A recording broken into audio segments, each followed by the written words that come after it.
यह महाविद्यालय है या फिर कबाड़ खाना। जी हाँ, ये शब्द मंत्री बन्ना गुप्ता के उस वक्त थे जब वो अचानक से औचक निरीक्षण करने के लिए एमजीएम मेडिकल कॉलेज पहुंचे और यहाँ उन्होंने पहुंचकर एमजीएम मेडिकल कॉलेज के हॉस्टल्स हो, कॉलेजेस हो, तमाम जगह का निरीक्षण किया और उन्होंने कई सारी कमियां पाई। कमियों को पाकर उन्होंने कई अधिकारियों को लताड़ भी लगाया, दिशा निर्देश दिए गए हैं कि एमजीएम मेडिकल कॉलेज के अंदर जो भी कमियां हैं, जो भी दिक्कतें हैं, जो छात्रों को दिक्कतें हो रही हैं, परेशानियां हो रही हैं, छात्रावास में कई सारी दिक्कतें हैं, सीलिंग गिर रहा है, छत गिर रहे हैं, इसी के साथ साथ पानी की कमी होती है, नल ठीक नहीं है, बाथरूम ठीक नहीं है, अगर आप वॉशरूम जाते हैं तो वहाँ पर पानी की कमी है, टूटे फूटे हैं, छज्जे गिर रहे हैं, पानी टपक रहा है, कई सारी समस्याएं हैं। उन समस्याओं को लेकर कल एक मंत्री का औचक निरीक्षण यहाँ पर हुआ और उसके बाद उन्होंने कई दिशा निर्देश दिए हैं और उसके अगले ही दिन यानी कि आज जब हमारी मौजूदगी एमजीएम मेडिकल कॉलेज परिसर के अंदर है तो आज यहाँ मानगो नगर निगम के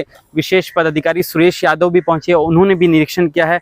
सबसे पहले हम आपको बता दें कि यहाँ पर क्या कमी है। पिछली सरकार के कार्यकाल में जो ऑडिटोरियम यहाँ पर बना था उस ऑडिटोरियम की हालत बद से बदतर है। अगर इसके बारे में बात की जाए तो वहाँ पर पानी टपक रहा है, छत का प्लास्टर टूटा हुआ है, ये सारी चीज़ें अखबारों में भी प्रकाशित हुए हैं। और इसी के साथ आगे जो कमियां पाई गई हैं, छात्रों के कमरों तक कुत्ते पहुंच जा रहे हैं, साथ ही चूहे का बसेरा है और चूहे की वजह से छात्रों को काफ़ी ज़्यादा परेशानियां होती है पढ़ाई करने में। ये सारी मुश्किलात का सामना यहाँ के छात्र कर रहे हैं। कैंटीन में ठीक से बैठकर खाने पीने की व्यवस्था नहीं है, खा पी नहीं सकते वहाँ पर आराम से बैठकर, ये परेशानियाँ छात्रों को झेलनी पड़ती है। कमरे में प्लास्टर टूट कर गिर रहे हैं तो एक अपने आप में ख़तरनाक भी है। किसी भी दुर्घटना की दावत और किसी भी तरह की दुर्घटना कभी भी घट सकती है, ऐसी दयनीय स्थिति यहाँ पर है।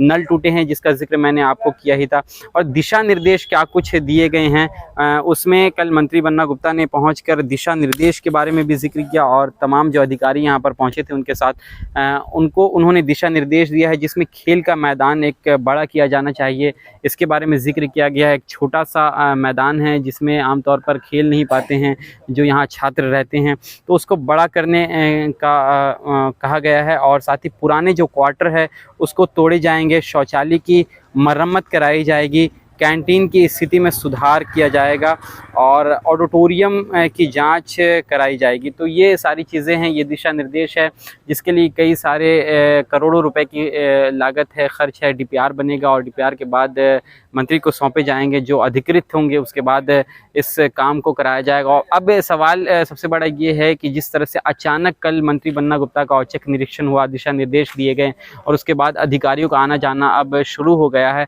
तो क्या कुछ लग रहा है किस तरह से एमजीएम मेडिकल कॉलेज की हालत सुधर पाएगी, क्योंकि एमजीएम अस्पताल भी लगातार सुर्खियों में रहता है और सवालों के घेरे में रहता है। तो दूसरी तरफ एमजीएम मेडिकल कॉलेज में मूलभूत सुविधाएं नहीं है। कई सारे स्टूडेंट्स ऐसे हैं जो दूसरे राज्यों से आकर यहाँ पर छात्रावास करते हैं, रहते हैं, पढ़ाई करते हैं, लेकिन ठीक अव्यवस्था होने की वजह से उनको कई सारी परेशानियों का सामना करना पड़ता है। तो सवाल सबसे बड़ा ये है कि जो कमिटमेंट किया गया है, जो दिशा निर्देश दिए गए हैं, उसके बाद से एमजीएम मेडिकल कॉलेज कितना सुधरेगा, कितना ठीक होगा, ये आने वाला समय, आने वाला वक्त बताएगा। जैसे मैं अभी फाइनल ईयर का स्टूडेंट हूँ, मैं प्रीफेक्ट भी हूँ अभी बॉयज़ हॉस्टल का, तो मैं पिछले 3 सालों से देख रहा हूँ कि स्थिति थोड़ी दयनीय है।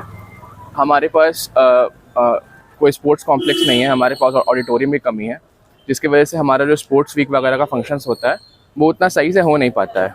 उसके अलावा भी हमारा जो बॉयज़ हॉस्टल है उसमें भी कंडीशंस उतनी सही नहीं है, जैसे वाटर सीपेज का दिक्कत है, वॉशरूम वगैरह का दिक्कत है, रूम में फर्नीचर्स वगैरह का दिक्कत है।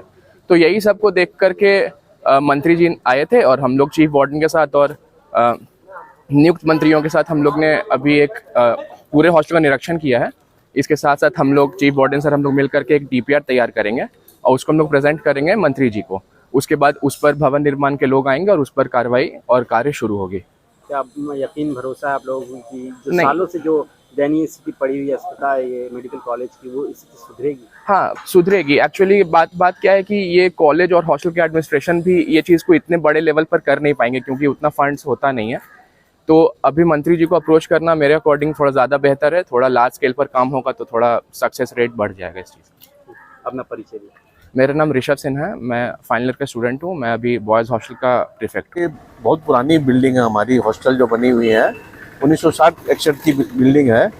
उसमें सभी कुछ लगभग जर्जर हो चुकी है, छज्जा वगैरह, पाइपलाइन जाम हो चुका है, बाथरूम की स्थिति ठीक नहीं है, सेप्टिक टैंक वगैरह भी खराब हो चुके हैं और यही सब है। जगह जगह से प्लास्टर झड़ रहा है, जिसका रिपेयर, कमरों का निरीक्षण किया इन्होंने, सभी कमरे का और पूरी ना बाथरूम का सभी निरीक्षण किया है और जो जो कमियां हैं उसका एक डीपीआर बना के इसको रिपेयर करा के इसको बनवाने का बात हो रही है।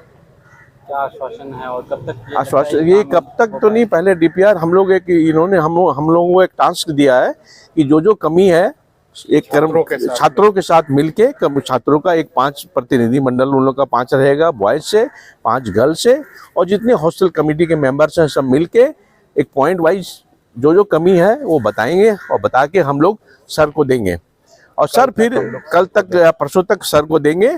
सर फिर मंत्री जी के सामने रख के उसका एक डीपीआर बनवाएंगे और आगे की कार्रवाई होगी। यही आश्वासन मिला हमको। अपना परिचय। मेरा नाम है डॉक्टर निर्मल कुमार गाडिया और मैं हॉस्टल कमेटी में ही हूँ। बात है कि माननीय मंत्री महोदय कल विजिट हुआ था और उनका निर्देश प्राप्त हुआ था कि हम लोग को भी अपने स्तर से पूरे हॉस्टल्स का निरीक्षण करके और क्या कमी है उससे संबंधित एक विस्तृत प्रस्ताव सर के संज्ञान में लाना था। इसमें सबसे बड़ी बात है कि जिस बच्चे को रहना है और जो रखने वाले रखवाले हैं उन दोनों की काफ़ी महत्वपूर्ण भूमिका होती है।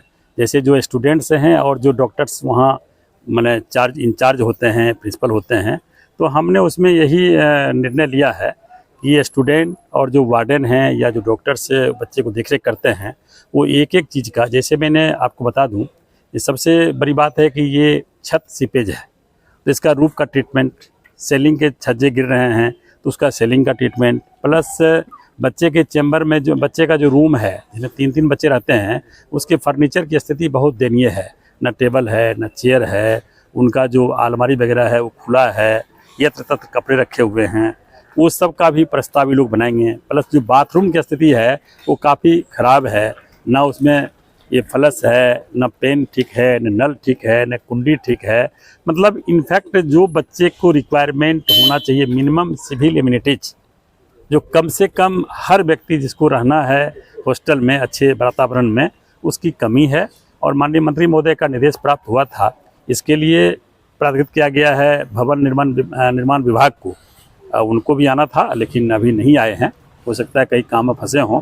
तो एक डिटेल्स प्रोजेक्ट रिपोर्ट जिसको डीपीआर कहते हैं वो डिटेल्स प्रोजेक्ट रिपोर्ट को बनवाएंगे और उसका प्रेजेंटेशन जो है माननीय मंत्री महोदय की अध्यक्षता में जो स्टूडेंट और यहाँ के टीचर्स का जो कमेटी है उसके सामने में रख करके रखा जाएगा और उसमें जो भी सुधार की ज़रूरत पड़ेगी, बेहतर से बेहतर सुविधा यहाँ के स्टूडेंट को मिले, टीचर भी उसमें लाभान्वित हों, कॉमन फैसिलिटीज़, कॉमन एरिया की फैसिलिटीज़ है जहाँ टीवी नहीं है, जो बच्चे लाइब्रेरी रूम पढ़ते हैं उसकी एक समुचित व्यवस्था हो। मतलब इनफैक्ट आप कहें एक द बेस्ट इन्वायरमेंट में हम लोग के एमजीएम कॉलेज के स्टूडेंट कैसे बेहतर परफॉर्म करे, इसके लिए एक डिटेल्स प्रोजेक्ट रिपोर्ट इंफ्रास्ट्रक्चर से लेकर के और भी जो सिविल एमिनिटीज है उसके लिए तैयार कराने का सर का निर्देश है और हमें लगता है कि शायद ये तैयार हो भी जाएगी।